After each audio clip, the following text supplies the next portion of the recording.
There are moments in our lives, dear brothers and sisters, when we are overwhelmed with sadness and turn to Allah for help.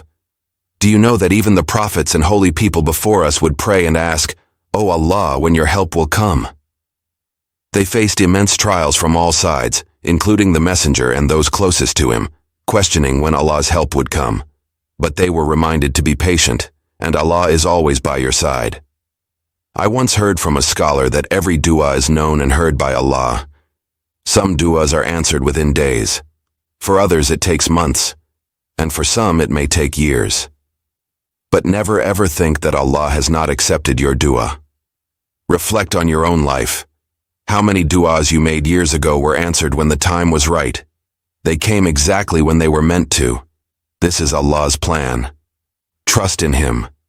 May Allah bless each of us with strength, the ability to change, the ability to help others in times of need, and the hope to continue on the right path until we meet with Allah, subhanahu wa ta'ala.